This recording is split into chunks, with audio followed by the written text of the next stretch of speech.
कल्याण पूर्वच्या चिकणीपाडा परिसरातील श्री सप्तशृंगी इमारतीतल्या स्लॅब दुर्घटनेस कारणीभूत असलेला घरमालक कृष्णा चौरसियाला कोळसेवाडी पोलिसांनी आज अटक केली आहे। त्याच्यावर सदोष मनुष्यवधाचा गुन्हा दाखल करण्यात आला।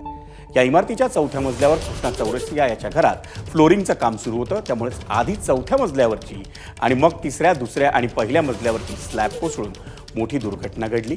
या इमारत दुर्घटनेत 6 जणांचा मृत्यू झाला तर 6 जण जखमी झालेत।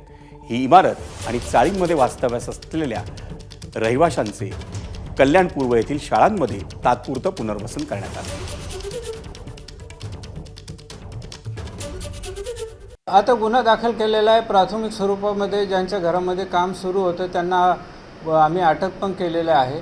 आता ह्या सगळ्या गोष्टीचा तपास सुरू होईल। ह्यामध्ये आम्ही ज्यांना नोटिसा दिलेल्या आहे, कोण भाडेकरू होते त्याबाबतही तपास करण्यात येणार आहे आणि ह्या घटनेला जबाबदार जे असतील, ज्यांनी निष्काळजीपणा केलेला असेल त्या सगळ्यांना यावर रितसर कायदेशीर कारवाईला सामोरे जावे लागणार आहे। आम्हाला सध्या तरी नोटीस दिल्याचं माहिती पडलेलं आहे, तशी रितसर आमच्याकडे नोटीसची प्रत प्राप्त आहे, त्याबाबतही आम्ही तपास करीत आहोत।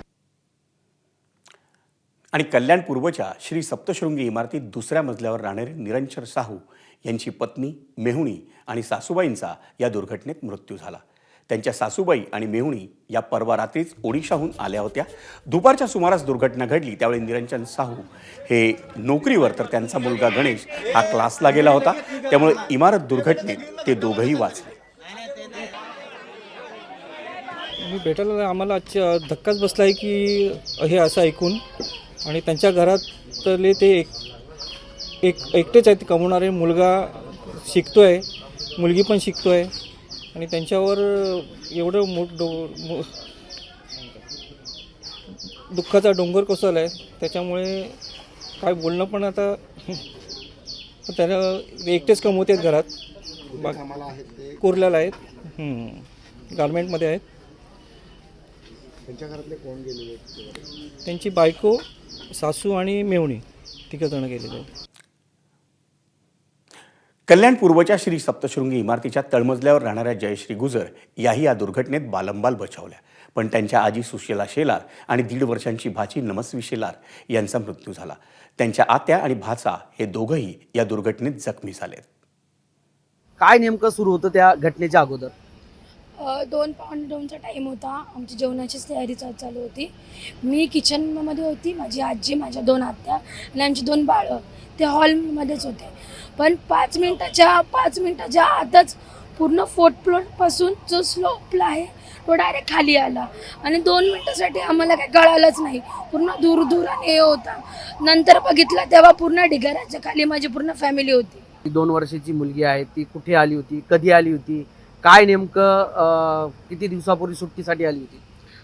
ती 10 दिवसाआधीच आलेली। तिचा बारका भाऊ आहे नर्सरीला, त्याला सुट्ट्या लागलेल्या म्हणून ते दोघं पण आलते इथे। मग त्यांना येऊन 10-12 दिवस झाले आणि ते झोपले होते किंवा ते लोक झोपले आणि झोपेतच असं झालं। लेक ही आईला भेटण्यासाठी नाशिकच्या सिन्नरवरून आली होती, त्याचप्रमाणे भाची जी आहे शाळेला सुट्ट्या लागल्या म्हणून ती मामाकडे आली आणि काळाने खरं पाहिलं तर घाला घातला आणि यामध्ये त्यांचा मृत्यू झाला। सुरेश खाडे, एबीपी माझा, कल्याण। कल्याणच्या श्री सप्तशृंगी या दुर्घटनाग्रस्त इमारतीतील रहिवाशांची तात्पुरती सोय ही कल्याण पूर्व येथील नूतन ज्ञान मंदिर शाळेत करण्यात आली आहे। एबीपी माझाशी बोलताना या रहिवाशांना अश्रू अनावर झाले होते। त्यांच्याशी बातचीत केली आहे आमचा प्रतिनिधी सुरेश काटेनं।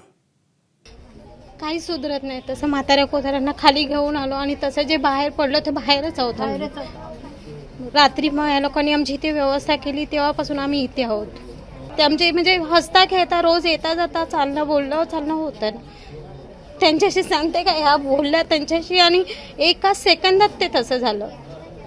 माझा पोरगा पण तिथेच खेळत होता, पण ते देवाच्या कृपेने ही 2 पोरं पळाली म्हणून ते वाचले। 3-4 जणी बायका खाली स्लॅबच्या खाली गेल्या। त्यांच्याशी बोलता ती हसता तिने आवाज सुद्धा नाही काढला जाऊन।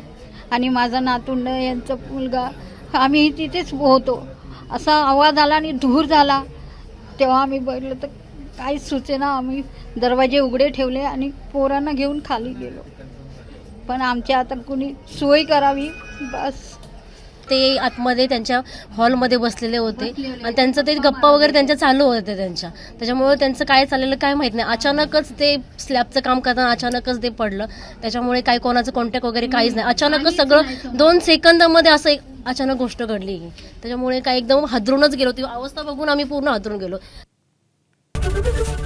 एबीपी माझा, उघडा डोळे बघा नीट.